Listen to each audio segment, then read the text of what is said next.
Assalamualaikum warahmatullahi wabarakatuh.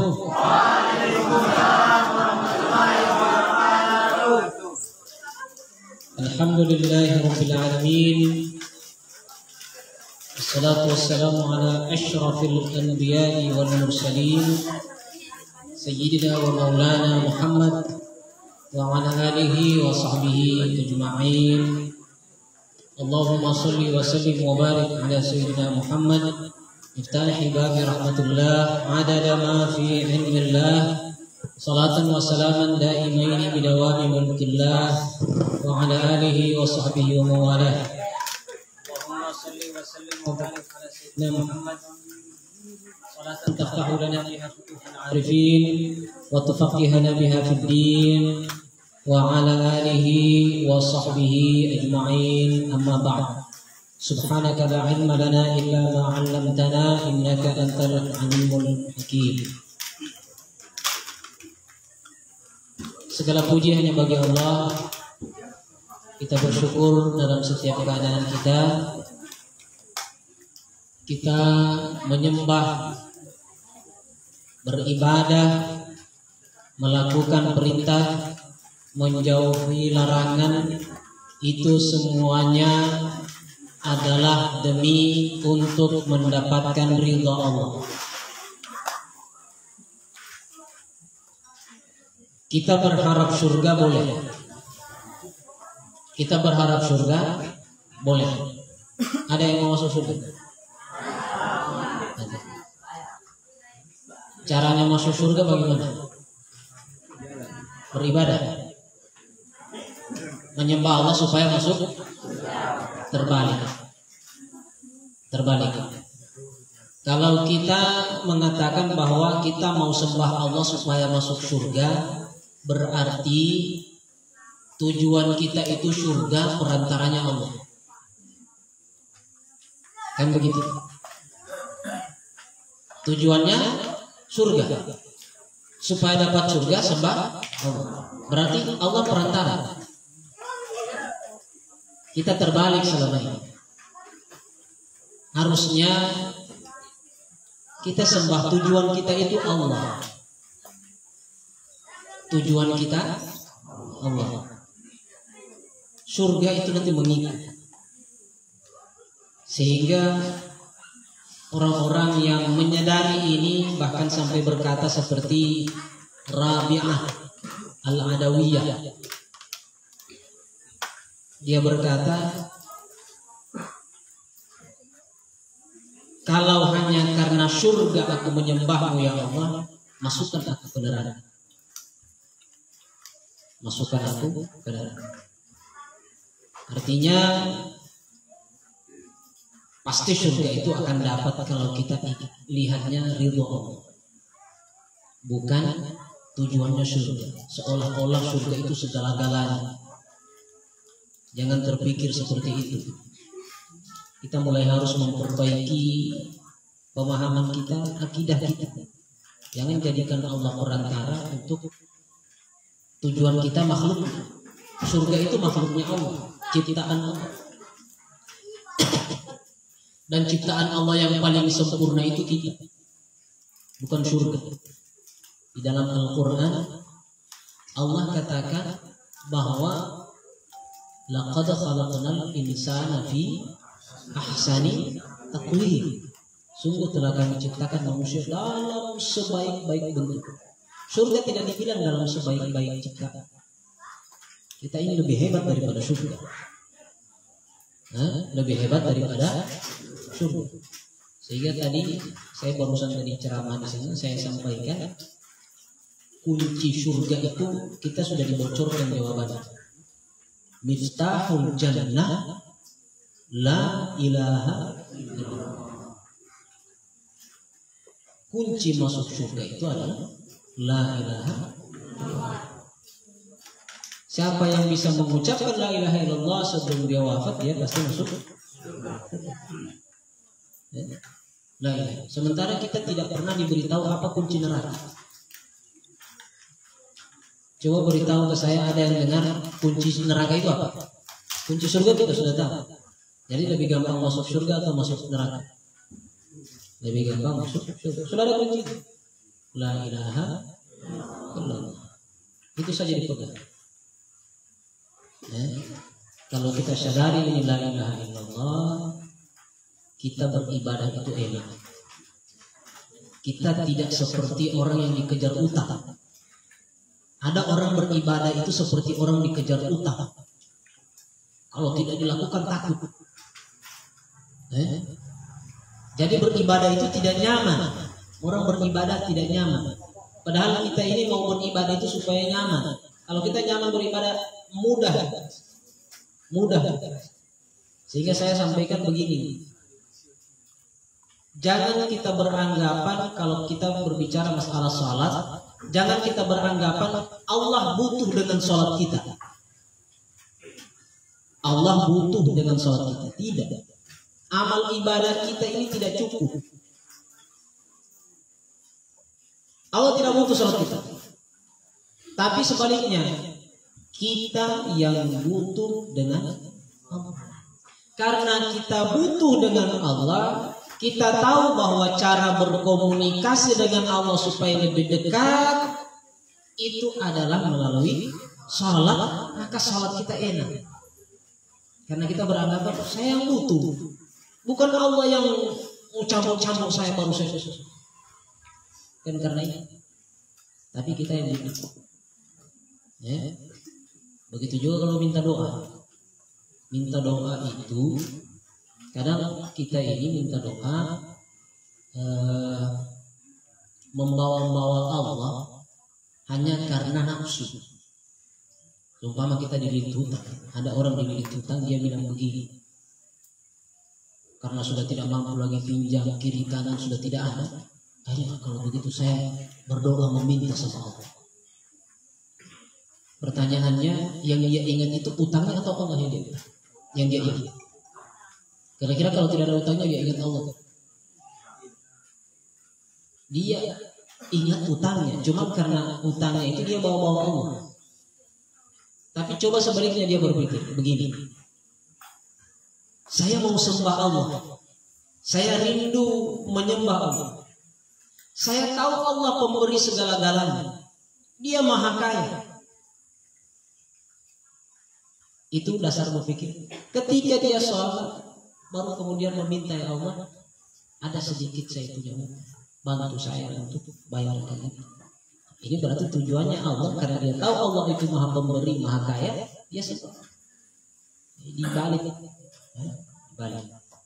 Salawat dan taslim senantiasa kita aturkan kehadiran junjungan kita baginda Rasulullah sallallahu alaihi wasallam. Sehingga Rasulullah itu mencontohkan ke kita kalau ibadah itu karena syukur. Rasulullah itu ibadah apa yang tidak sempurna dari beliau? Sampai salat malam bengkak-bengkak kakinya. Ketika ditanya istrinya Sayyidatuna Aisyah, ditanya, ya Rasulullah, sudahlah, Anda sudah dijamin masuk surga. Buat apa lagi salat tahajud lagi? Sunnah, bukan yang wajib. Sunnah. Buat apa sampai bengkak-bengkak begitu kaki? Apa jawaban Rasulullah? Apalah aku abdan syakur. Saya ini mau jadi hamba yang bersyukur. Artinya saya mati-matian begini bukan karena saya terbebani, oh saya harus begini. Karena saya tahu Allah itu sudah banyak memberi ke saya, jadi saya banyak bersyukur. Ibadah saya ini adalah bentuk syukur saya kepada Allah Subhanahu wa ta'ala. Karena yang dirahmati Allah, kita lanjut pembahasan kita. Mungkin kita bahas 3 pasal dulu malam ini. Mudah-mudahan bisa sampai 3 pasal ya. Ustaz Anta silakan dibaca. Bismillahirrahmanirrahim. Qala Syekhul Musannif rahimahullahu taala wa nafa'ana bihi wa bi ulumihi wa bi ulumikum fid dharain amin radhiyallahu anhu wa ankum. Faslun wa juludul maitati tadhuru bid dibaghi illa jildal kalbi wal khinziri wa ma tawallada minhuma aw min ahadihima wa azmul maitati wa sya'ruha najisun illa al-adami. Jamaah yang dirahmati Allah, pembahasan pada pasal ini diawali dengan pembahasan tentang bangkai. tentang bangkai.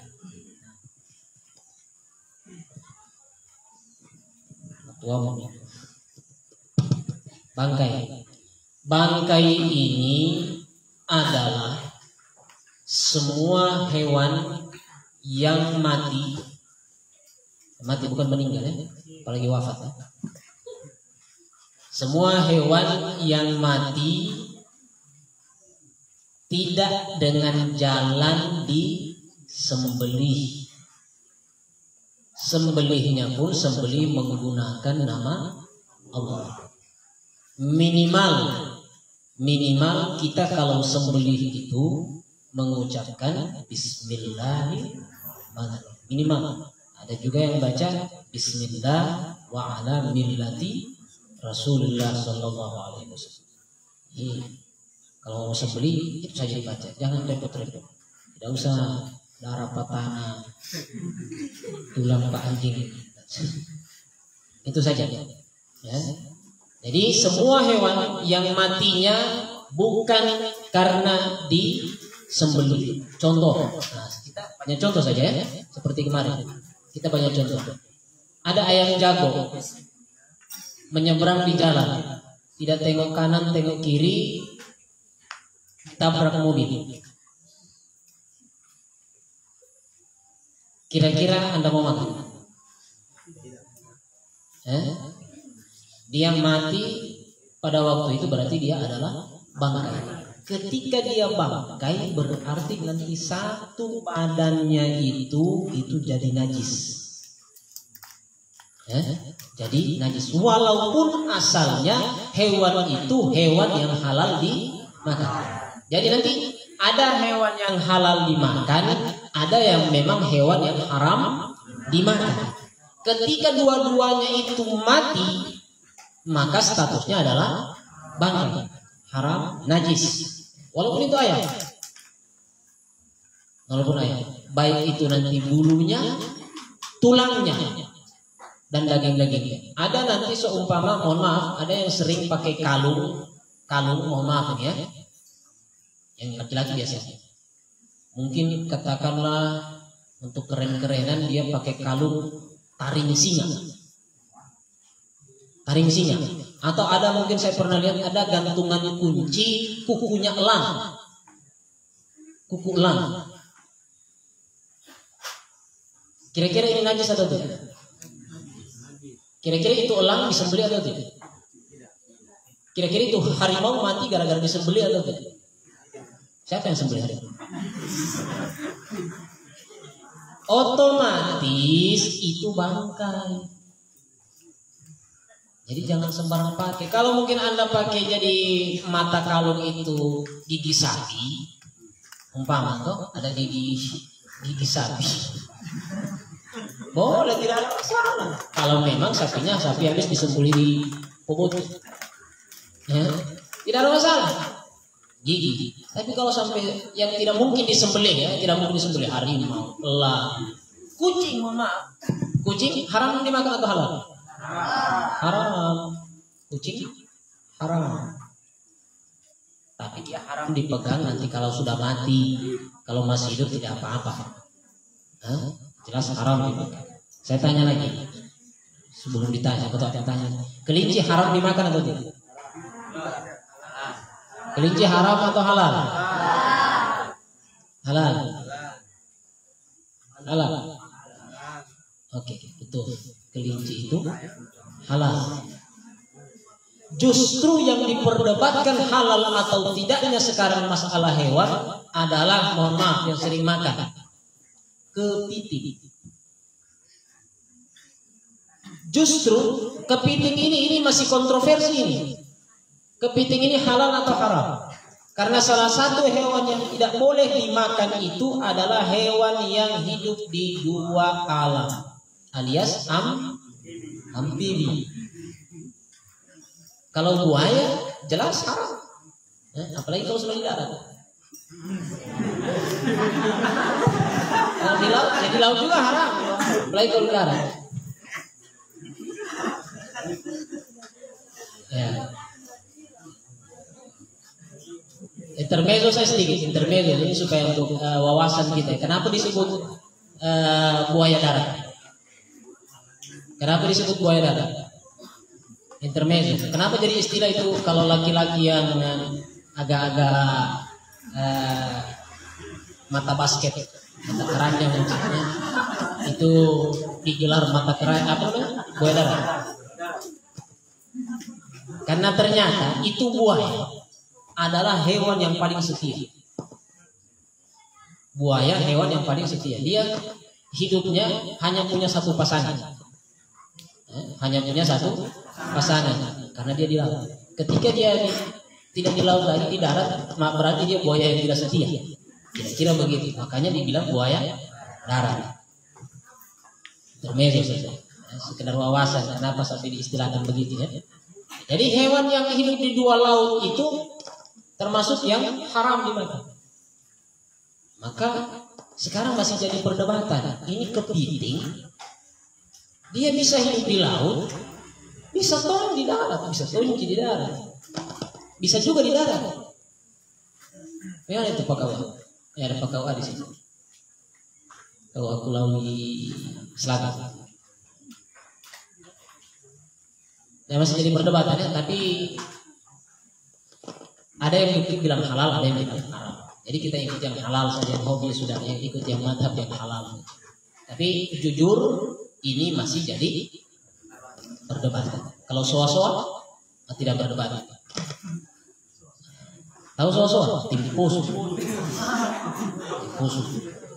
Oke, sebenarnya belum itu pembahasan tadi ya. Kita sekarang berbicara tentang hewan yang disembeli, belum itu ya. Hewan disembeli diambil kulitnya, maka kulitnya itu semuanya halal. Kalau dia hewan yang disembeli. Oke. Sekarang pembahasan kita wajuludul maitati. Pembahasan kita sekarang adalah julud. Julud ini kulit. Jamak dalam bahasa Arab, jamak bentuk plural dari jildun. Jildun itu artinya kulit. Jamaknya julud, juludun, kulit. Makanya buku itu kalau mau dipasangkan dia punya kulit, dibilang dia apa? Dijilid. Dijilid. Dari bahasa Arab. Jilid itu maksudnya dipasangkan kulitnya. Kulit jilid. Wa juludul maitati. Juludul maitah, kulit bangkai. Nah, sekarang kita bicara kulit bangkai. Ada hewan dimakan. Umpama sapi atau kambing ditabrak mobil. Ditabrak mobil mati. Boleh dimakan atau tidak? Tidak boleh. Sekarang kita bicara kulitnya. Wajuludul maitati, walaupun dia bangkai, katakanlah kambing ditabrak mobil, bangkai satu badan, ternyata tatuhuru bidibari, bisa disucikan kulitnya dengan cara disamak. Kamu tahu disamak? Pokoknya prosesnya saya tidak bisa jelaskan itu disamak. Kerjanya tukang kulit itu. Kerjanya tukang kulit. Nah, ternyata ada kambing atau sapi yang mati di jalan atau jatuh dari tebing atau bunuh diri. Diambil kulitnya. Kulitnya itu diambil sama tukang kulit. Lalu kemudian katakannya dia jadikan ini, apa namanya? Darbuka, gendang. Rebana yang itu kulit asli itu, kulit. Apakah boleh? Ternyata boleh. Tapi hanya kulitnya. Ketika kita sisik itu, kita keluarkan kulitnya, kita hilangkan bulunya, hanya kulitnya itu yang jadi suci, bulunya tidak. Hanya kulitnya yang suci, bulunya tetap najis, daging yang Anda tinggalkan najis. Kecuali ada orang Manado yang mau ambil, sudah kasih saja. Terserah dia. Dia mau sate, dia mau apa, terserah. Ya. Jadi juludul maitati tatuhuru, bisa suci bidibari, Itu kalau hewan-hewan seperti sapi, kambing, ayam kayaknya susah diambil kulitnya, bikin keripik.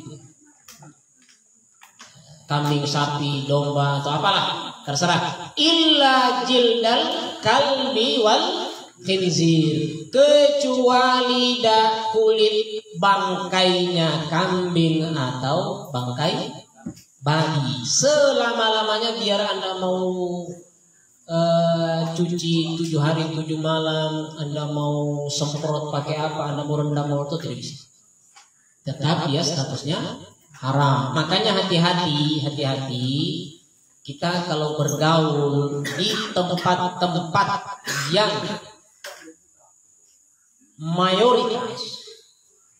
mayoritas itu mereka ternyata dua hewan ini berkeliaran sana sini, kita harus hati-hati. Hati-hatinya kenapa? Umpama contoh, kita bertamu ke rumah, masuk ke rumahnya, lepas sendal di luar, ternyata di luar sendal kita dijilat-jilat anjing, apalagi kalau sampai dicium-cium babi. Kira-kira bagaimana? Kita mau pakai itu ke masjid, makanya hati-hati. Sedangkan hidupnya pun dia haram satu badan, apalagi kalau sudah bangkai. Biar disamak bagaimanapun, tetap saja dia haram. Haram. Tapi saya sudah pernah jelaskan kali beberapa pertemuan sebelumnya, kalau anjing, lagi-lagi saya buka wawasan kita, anjing masih jadi perdebatan ulama tentang haramnya satu badan. Kalau liurnya, semua ulama sepakat liur anjing haram. Tapi kalau badannya, bulunya, ekornya, apakah haram atau tidak? Perdebatan di antara ulama. Syafi'i menganggap satu badan haram, Hambali menganggap satu badan haram. Ternyata Hanafi, Maliki menganggap yang haram hanya liurnya, badannya tidak. Badannya tidak. Menurut mazhab Maliki dan Hanafi. Hambali dan Syafi'i haram sampai di badan-badannya, sampai di kuku-kukunya, keke-kekenya semua. Semua sama statusnya seperti babi. Kalau babi tidak ada yang berbeda pendapat. Memang satu hatta bulunya satu lembar itu haram, najis. Hatta bulunya satu lembar. Makanya saya bilang tadi hati-hati. Apalagi hanya mau pergi meninjau kandang babi. Meninjau. Saya pernah ditawarkan tidak mau. Jadi pada intinya tadi disampaikan, dibacakan bahwa semua bangkai bisa diambil kulitnya, yang penting dengan proses disamak. Tapi kalau anjing dan babi tetap tidak boleh. Pertanyaan mungkin muncul, dompet dijual, dompet kulit ular asli, dompet kulit apa? Buaya. Itu tadi buaya lagi. Dompet kulit buaya asli, original kulit buaya. Boleh? Boleh atau tidak? Boleh.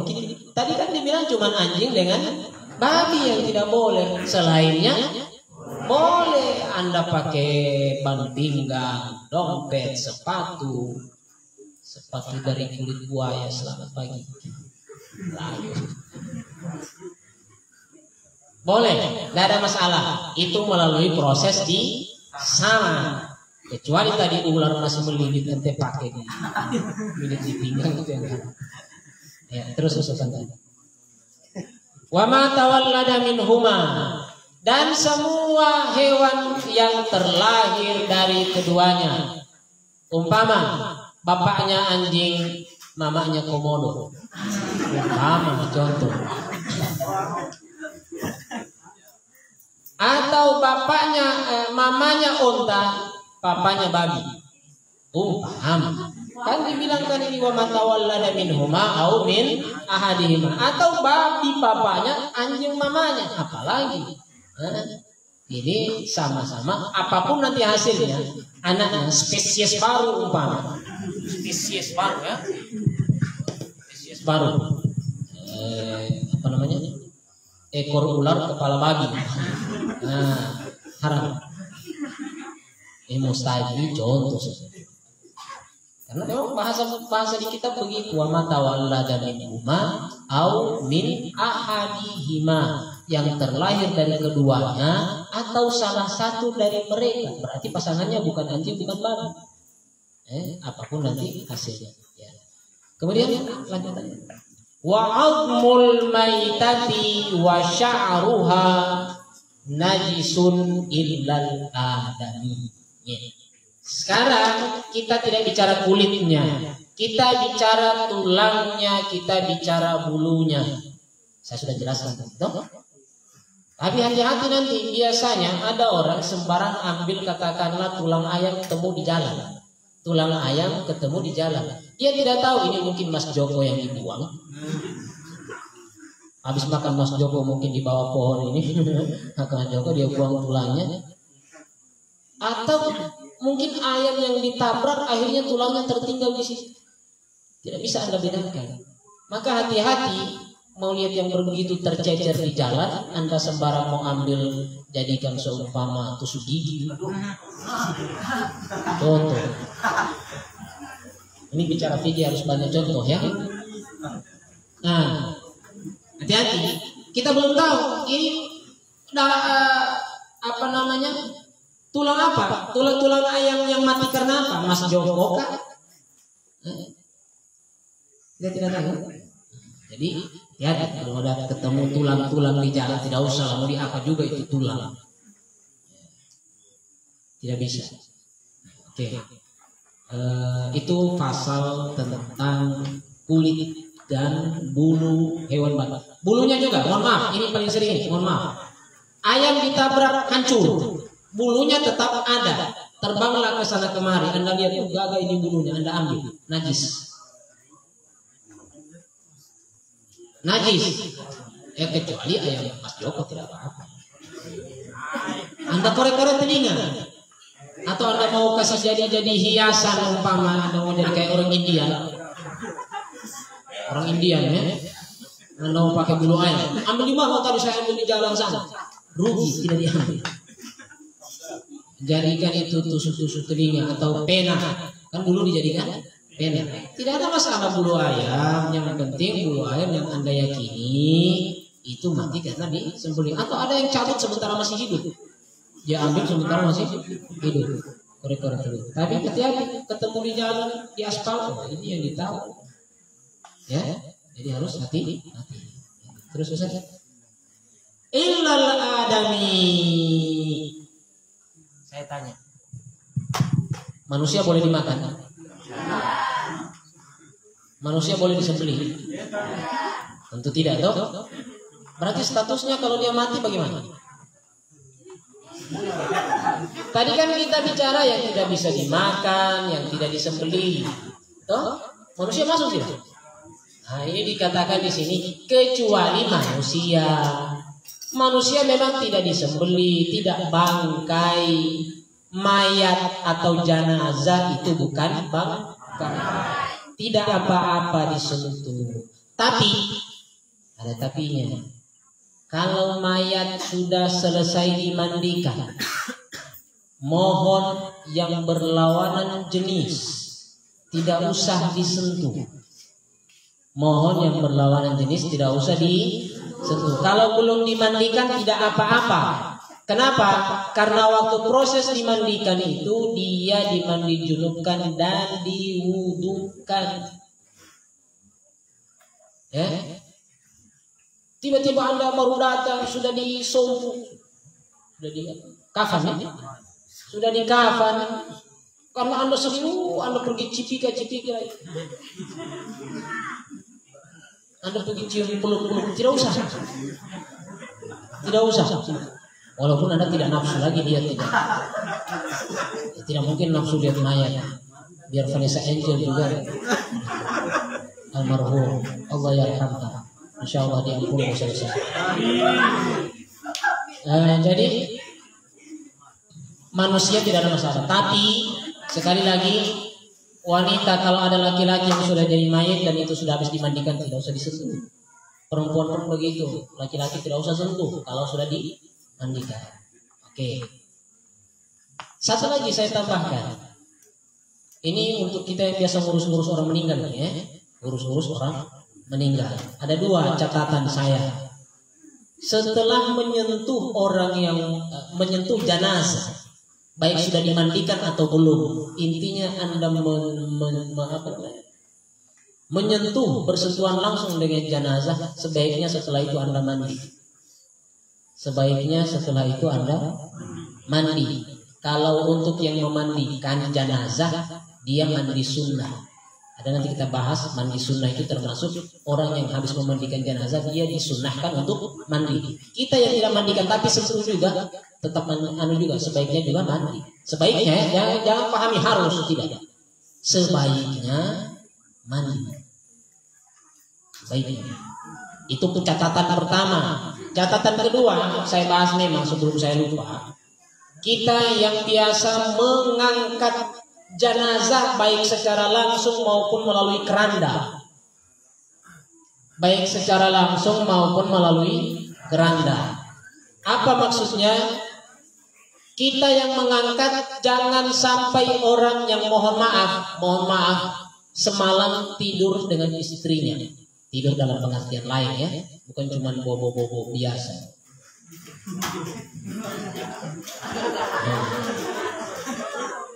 Bukan cuma bobo biasa. Makanya itu jangan tersinggung kamu orang yang kabilasa, yang masih cowok yang belum kawin atau yang belum kawin lagi. Jangan tersinggung kalau pokova itu kalian yang angkat. Kalian kan belum punya istri kan? Jangan tersinggung. Biasa namanya pokova kabilasa. Tetua. Jangan tersinggung. Kenapa? Karena potensi Anda tidak ada. Potensi Anda untuk tidur dengan istri, kalian belum punya istri. Baik itu angkat langsung ataupun yang di keranda. Ya. Jangan orang yang malam harinya dia tidur dengan istri. Kalau tidak tidur dengan istri dalam pengertian itu tidak apa-apa. Dihindari. Jangan sembarang-sembarang. Oh ya aku mau ngetak, ya aku mau.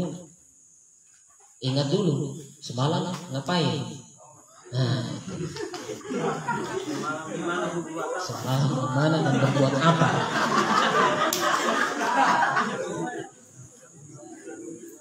Ya, jadi itu ya. Ini catatan untuk salah kita bergaul dengan jenazah. Kecuali darurat. Umpama ada orang tabrakan mati di tempat. Sudah tidak ada orang yang bisa angkat, yang ada cuma Anda. Tapi Anda ingat, semalam saya dengan istri, dengan pasangan saya. Saya tidak mau angkat, jangan angkat saja. Darurat. Tidak ada orang lain. Tidak ada. Terus. Pasal berikutnya. Wala yajuzu isti'malu awani adh-dhahabi wal fiddati wa yajuzu isti'malu ghairihima minal awani. Pasal ini berbicara tentang perkakas. Nah, ini khusus perempuan ini banyak ini. Perkakas awani adh-dhahabi wal fiddah yang terbuat dari emas atau perak. La yajuzu isti'malu, tidak boleh menggunakan awani dzahabi wal fiddah, barang-barang perkakas yang digunakan sehari-hari, perabotan perkakas atau apapun yang terbuat dari emas atau perak. Emas khusus laki-laki tidak boleh dipakai. Mohon maaf, yang sudah menikah atau yang baru mau menikah atau yang tidak lama lagi menikah. Mana sehari saja tanggal 14.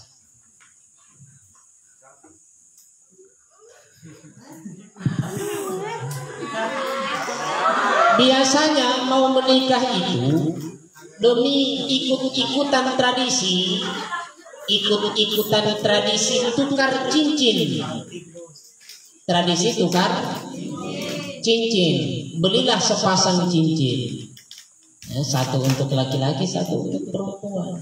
Kalau dibeli dua tidak ada masalah. Masalahnya kalau ditukar pun tidak ada masalah. Yang masalahnya kalau Anda pakaikan ke tangan laki-laki.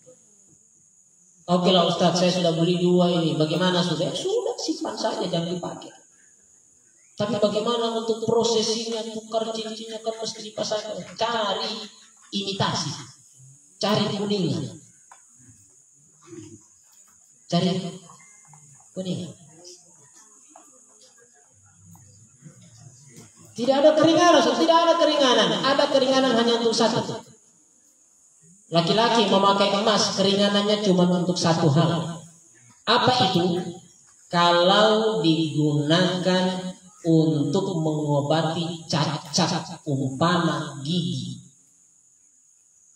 Itu pun tujuan gigi emasnya karena umpama kalau bukan emas tidak bagus, tidak bisa dipasang. Maka silakan. Tapi kalau hanya untuk gaya-gayaan,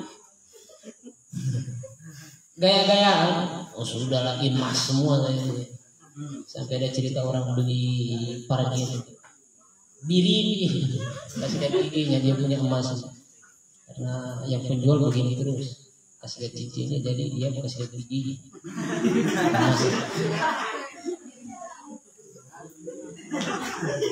Kalau cincin, apalagi mohon maaf anting. Saya tidak bicara hukum anting ini ya. Saya tidak bicara hukum pakai anting-anting tindik apapun itu. Saya tidak bicara itu. Saya hanya masalah emas berlengket di tubuh Anda seorang pria. Saya dilantik anggota dewan diberikan pin emas 7 gram. Apakah saya pakai? Oh tidak, saya titip. Saya titip di mana? Pegadaian.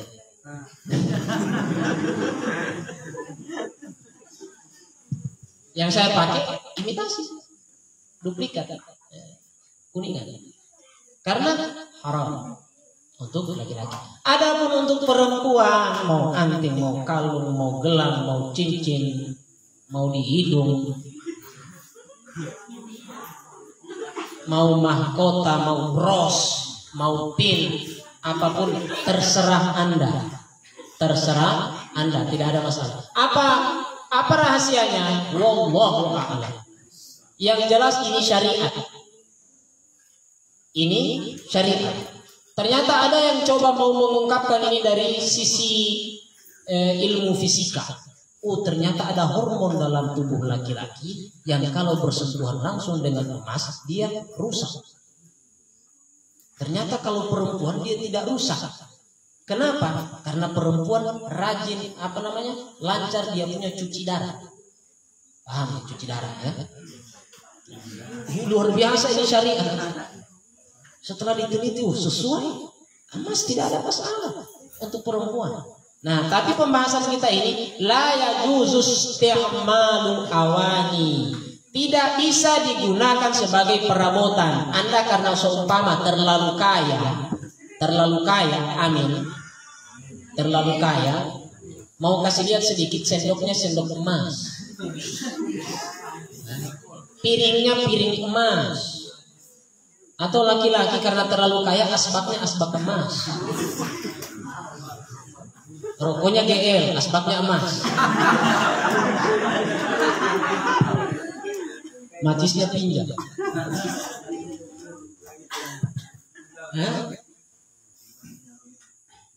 Apakah boleh? Tidak boleh. Anda jadikan perkakas sehari-hari. Tapi ada catatan lagi. Tapi boleh Anda dapatkan seumpama piring emas.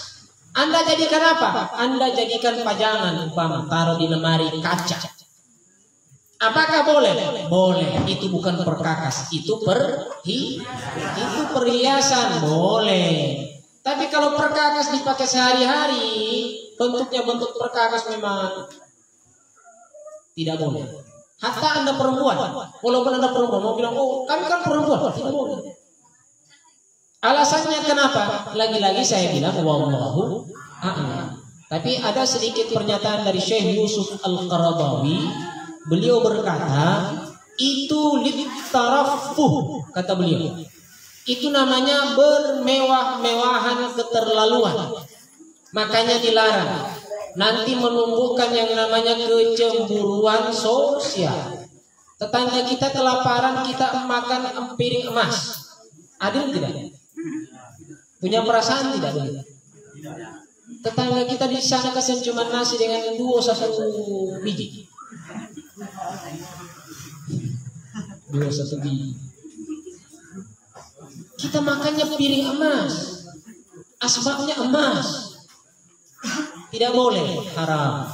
Ya, tidak boleh. Itu dilarang dalam Islam. Terus, wa yajuzu isti'malu ghairihima minal awani. Tapi boleh menggunakan bahan lain selain emas, perak, walaupun itu lebih mahal. Contoh, kemarin sempat viral atau sempat tren yang namanya batu akik. Batu akik. Ada yang sampai harganya jutaan. Lebih mahal daripada emas 1 gram. Emas 1 gram mungkin sekarang 600.000. Ternyata ini cincin bisa sampai 30 juta orang beli. Ternyata dia lebih mahal dari emas. Apakah boleh? Boleh. Yang dilarang bukan karena emasnya mahal atau tidak, tapi karena bahannya yang dilarang. Ternyata Anda dapatkan nanti ada piring terbuat dari macan loko. Macan loko. Boleh dipakai? Boleh. Silahkan. Tapi sebaiknya bikin cincin saja. Baru bagi bahan. Tidak apa-apa ya. Tidak apa-apa. Walaupun atau nanti seumpama ada ditemukan satu bahan, permata, intan, berlian, dijadikan apa namanya peralatan yang dipakai sehari-hari, apakah boleh? Boleh. Yang dilarang cuma emas dan perak. Terus Ustaz, selesai ini, tinggal pasal terakhir. Kita ringkas-ringkas ya, sudah jam 10. Sedikit. Ayo. Faslun wasiwaku mustahabun fi kulli halin illa ba'da zawali lis-shaimi wa huwa fi thalathati mawadi'a ashaddu istihbaban 'inda taghayyuril fami min azmin wa ghairihi. Stop. Ya. Tadi kita pada pasal pertama bicara masalah kulit bangkai. Pada pasal kedua kita bicara mengenai peralatan perabotan yang terbuat dari emas dan perak, dan itu tidak boleh kecuali dijadikan perhiasan. Boleh ya. Pasal ketiga ini agak jauh sedikit lari. Ini masih masalah gigi emas juga, tapi bukan karena emasnya kuning, karena kuning. Ini kita bicara masalah siwak. Wasiwaku mustahabun fi kulli hal. Ini terakhir. Siwak ini hukumnya sunnah setiap saat. Sekarang kita tanya dulu, siwak ini mana yang dimaksud siwak? Saya jelaskan. Ada kita biasa orang pulang naik haji atau mungkin sekarang banyak menjual siwak. Saya luruskan. Yang dijual itu kayu. Kayu namanya kayu arak. Kayu arak. Kegunaannya untuk siwak. Bukan kayu siwak itu. Nama kayunya kayu arak. Ustaz Anwar jual itu. Ada di kios Sultan Store. Saya endorse. Itu siwak yang dipakai dari zaman jahiliyah, zaman sebelumnya. Ini bukan hanya nanti zaman Nabi baru dipakai. Memang orang Arab pakai kayu itu untuk membersihkan gigi. Proses membersihkan itu disebutlah siwak. Jadi apapun alat yang Anda gunakan untuk membersihkan gigi Anda itu juga tergolong siwak.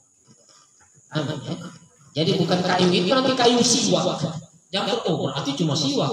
Kalau Pepsodent, kalau formula, Saya bikin sikat gigi namanya sikat gigi siwak. Itu sikat gigi sunnah. Ya, jadi sekali lagi yang dimaksud siwak ini semua alat yang Anda gunakan untuk membersihkan gigi. Tapi kalau toh Anda mau ikut pakai kayu arek itu tentu ada afdaliyah yang Anda dapatkan. Tentu ada afdaliyah. Artinya ada pahalanya mengikuti sunnah. Karena Nabi pakainya itu, tapi bukan berarti hanya itu yang boleh. Nah, mustahabun fi kulli hal. Disunnahkan. Ketika Anda lakukan maksudnya kalau sunnah, Anda dapat pahala. Umpama kalau Anda termasuk orang yang menggunakan siwak kayu itu, Anda kantongi kemana-mana, setiap saat tiba-tiba teringat, pahala lagi, sunnah, mustahab. 5 menit kemudian ambil lagi, pahala lagi, sunnah, mustahab. Sunnah, lebih baik. Kalau sikat gigi kan tidak mungkin Anda bawa tiap hari kemana-mana. Tidak mungkin. Jadi potensi ya hanya dipakai di kamar mandi saja. Kalau siwak di mana-mana. Anda mau sholat. Nah ini kelebihannya siwak yang saya bilang tadi, kayu itu, kayu siwak. Kelebihannya Anda bisa bawa kemana-mana. Bahkan nanti kita lihat ada 3 hal kita paling besar pahalanya kalau kita lakukan pada saat itu. Salah satunya adalah ketika kita mau sholat. Ketika kita mau sholat, tidak mungkin Anda bawa sikat gigi toh. Makanya jangan heran ketika guru-guru kita, para alim ulama, Habib Umar bin Hafiz, habib-habib yang lain, selalu ada siwak itu. Kalau mau sholat, ketika orang kamat dia begini dulu. Kenapa? Itu sunnah. Ya, sunnah. Kita kan kembali. Kita punya siwak sekarang kan ada lain juga mereknya. No.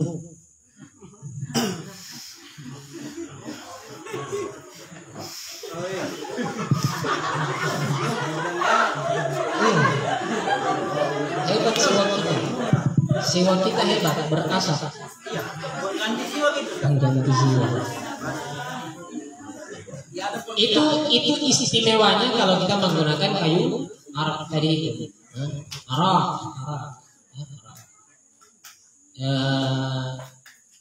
Kapanpun Anda mau gunakan, mau sikat gigi juga, ketika Anda begitu, Anda mendapatkan ridha Allah. Kenapa? Ada hadisnya, as-siwaku madharun lil fami wa mardatun lirrabb.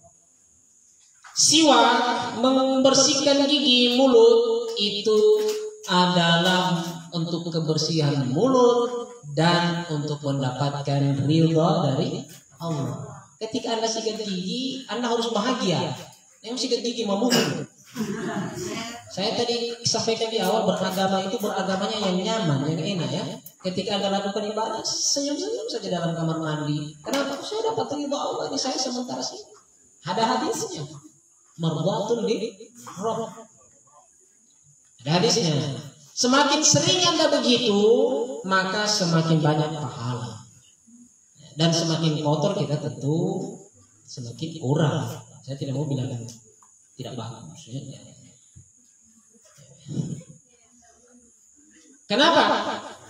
Kenapa disunahkan ketika nanti mau sholat juga? Karena ketika kita mau sholat itu, mohon maaf, dalam Islam kita diajarkan untuk menjadi orang yang bersih. Syariat ini mengajarkan kita jadi orang yang bersih. Ketika kita mau berkumpul dengan jamaah lain, banyak orang bertemu, selalu disyariatkan itu yang bagus-bagus, yang bersih-bersih. Disunahkanlah kita untuk sikat gigi, disunahkanlah kita untuk pakai parfum, disunahkanlah kita pakai baju yang terbaik, supaya orang kalau ketemu kita enak, tidak pingsan.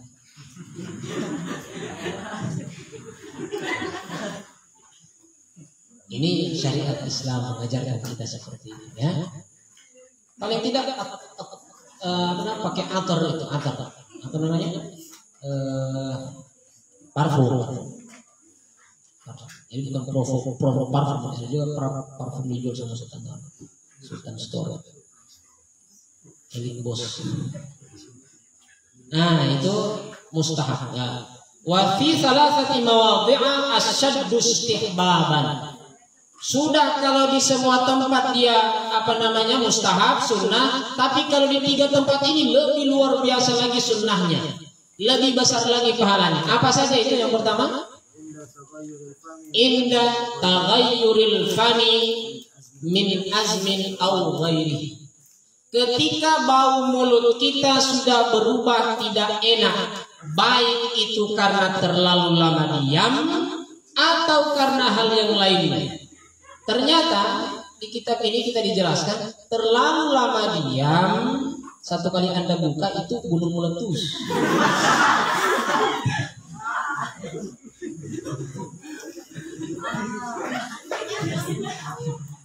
Oke, jadi deh. Terlalu banyak diam itu namanya azm.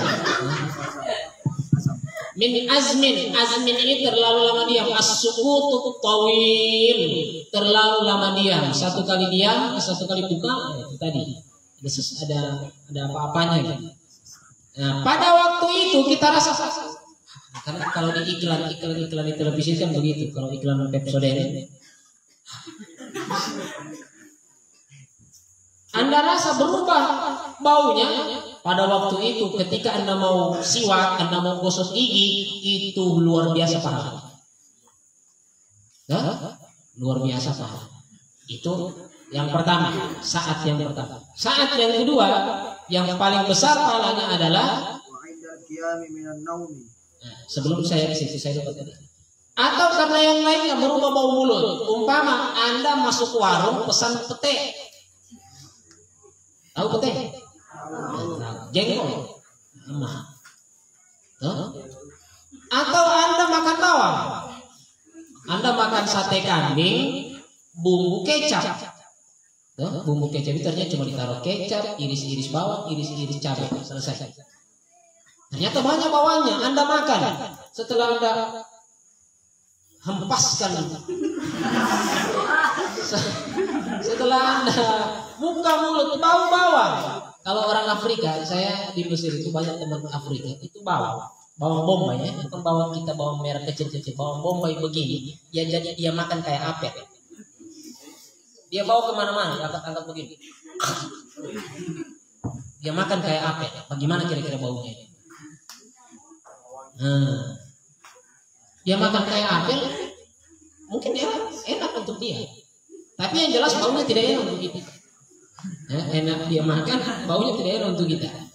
Nah, pada saat itulah kita juga disunnahkan, lebih disunnahkan lagi untuk siwak, baik siwak dengan arak atau dengan sikat gigi ma'jun atau firjaul asnan, atau makan durian. Mohon maaf, ada yang tidak suka bau durian, ada ketinggalan baunya, atau Anda habis makan, sudah macam-macam. Oke, jadi paham ya? Oke, kemudian itu yang pertama.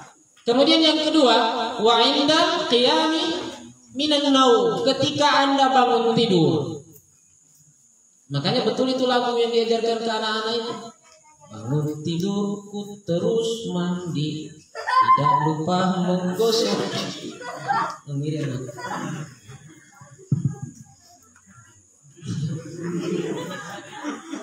Tidak lupa menggosok gigi, karena ternyata bangun tidur itu disunnahkan untuk langsung gosok gigi. Tapi ada juga orang tua lain juga pemahaman. Mohon maaf, saya pernah diajarkan, dia bilang begini, perlu diikuti. Liur yang tertinggal setelah bangun tidur itu langsung diminum dengan air. Jangan dulu sikat gigi. Jadi ada orang yang ikuti bangun tidur itu minum dulu, baru pergi sikat gigi. Ambil berkahnya. Nah, jadi itu. Jadi ketika kita bangun tidur, bukan cuma tidur pagi ya, bukan cuma tidur malam ya, tidur siang seumpama Anda disunahkan lagi, lebih disunahkan lagi untuk gosok gigi malam. Nah, itu yang kedua. Jadi pertama, ketika kita rasa-rasa ada bau mulut muncul. Yang kedua, ketika kita bangun tidur dan itu pasti juga bau. Kemudian yang ketiga yaitu indal qiyami ila salat, ketika kita mau salat disunahkan lebih afdal kita siwak dulu. Mohon maaf, ada orang yang melakukan ini agak jorok-jorok. Jorok-jorok maksudnya begini. Ada kawan-kawan di luar sana demi untuk mengejar pahala bersiwak, dia tidak bawa siwak, akhirnya dia ambil apa? Dia ambil kerah bajunya. Dia ambil kerah bajunya, padahal dia barusan ini habis makan serobak umpama. Tak tinggallah itu yang kuning-kuning. Dia gosok-gosok dengan dia punya kerah baju begini ini, kuning semua baju. Kuning itu sudah tidak digigit, berpindah di baju. Ini jorok. Tentu dijaga juga lah. Jangan sembarang. Atau Anda mau ambil sompo yang kain itu, gosok-gosok, jangan. Jorok. Nah, mending tidak usah. Kalau memang mau kejar pahala itu, beli siwak. Bawa kemana-mana, insya Allah. Atau ambil filter siwak. Filter rokok. Nah, jadi intinya siwak mustahab fi kulli. Kemudian yang paling terakhir adalah paling terakhir ini saya tutup setelah ini, yaitu illa ba'da zawali lisaim. Ada satu pengecualian, betul disunahkan setiap saat, bahkan ketika 3 saat ini lebih disunahkan. Bangun tidur ketika bau mulut dan ketika kita mau sholat. Tapi illa ba'da zawali lisaim, kecuali Anda sementara puasa. Kapan waktunya Anda jangan lagi gunakan siwak ketika Anda berpuasa? Ba'da zawal, ketika matahari sudah condong ke arah barat. Kapan itu? Ketika sudah masuk waktu zuhur. Bulan Ramadan, Anda makan sahur, langsung ke masjid, habis itu langsung tidur, lupa sikat gigi sebelum tidur. Maka Anda pun terbangun katakanlah jam 9 pagi, Anda rasa-rasa masih ada katingan. Tidak usah pakai katingan, detinga. Katingan. Ada sisa makanan yang ada di mulut, ada yang bermalam, ada ayam bermalam di dalam. Kan begitu, Mas. Makan ayam ketika sahur, tak tinggal di gigi, berarti itu ayam bermalam di dalam. Anda bangun ketika puasa jam 9. Tiba-tiba Anda ingat, oh ini saya puasa, tidak boleh sikat gigi. Karena ada hadis. Ada hadisnya katanya, la khulufu famis shaimi atyabu indallahi min rihil misk. Bau mulutnya orang berpuasa itu lebih Allah sukai daripada minyak kasturi. Anda pikir-pikir, kasturi. Kasturi. Bahkan lebih wangi daripada tutup. Atyabu indallahi min rihil misk. Padahal Anda lupa, lihat baik-baik itu hadis di sisi Allah. Di sisinya Pak Imam tidak wangi. Di sisinya Pak Imam itu tidak wangi. Jadi kalau Anda bangun jam 9 belum sempat sikat gigi, Anda puasa, silakan sikat gigi, siwak. Tidak batal itu puasa. Karena ada orang bilang batal puasa. Tidak batal. Yang dilarang itu pun larangnya cuma makruh dalam mazhab Syafi'i. Makruh ketika sudah lewat zuhur. Makruh saja, bukan haram, apalagi membatalkan. Jangan salah paham. Ini yang penting ini. Jangan salah paham. Kenapa sikat gigi? Batal puasa? Tidak batal, kecuali Anda telan sikat giginya. Iya batal. Gigit-gigit dia punya bulu, tak telan, batal. Batalnya bukan karena tapi karena makannya. Makan sikat gigi. Atau odolnya Anda telan. Odolnya Anda telan. Manis, ada manis-manisnya kan? Manis. Apakah itu boleh? Boleh pakai apa namanya? Odol. Selama odol itu tidak tertelan. Ada Ustaz, kalau pakai odol itu kan ada mint, ada mentol. Ya mentol kan terasa sampai di ini, di mana namanya? Di kerongkongan. Ya memang mentol itu ada hawanya. Anda mentol itu cuma sampai di mulut, hawanya sampai ke kerongkongan, kan begitu. Nah usah itu, Anda ambil Remasol, Anda taruh di pipi sini, pedis mata. Padahal Anda tidak taruh di mata. Apakah berarti Remasol itu kena mata? Tidak. Sama juga itu, odol itu memang ada hawan min. Anda taruh di dalam mulut, berasa di sini. Tidak ada masalah, tidak batal. Kecuali tadi Anda telan odolnya. Bukan cuma di sini hangat, di sini hangat, di perut hangat. Nah, jadi itu ya. Jadi hukum yang bisa kita simpulkan, bersiwak boleh, lebih disukai, terutama ketika mau sholat, ketika bangun tidur, ketika mulut berubah bau. Tapi kalau puasa sudah selesai zuhur, sebaiknya tidak usah. Sebaiknya tidak. Dalam mazhab Syafi'i, walaupun ada imam lain nanti yang mengatakan, oh tidak apa-apa. Apalagi kalau seumpama betul-betul sudah 3 hari 3 malam Anda lupa gosok gigi, baru tak ingat habis zuhur ketika puasa. Anda rasa ini betul-betul sudah tidak nyaman, sudah sikat saja, tidak apa. Biar bicara sudah tidak enak. Nah kapu tidak kentar lagi sela-sela gigi semua. Nah jadi ini untuk malam ini. Saya mohon maaf tidak buka tanya jawab dulu. Tapi ada yang mau bertanya? Ada yang mau bertanya? Saya terima satu saja. Karena saya mau jemput mama tua sementara di klinik sekarang.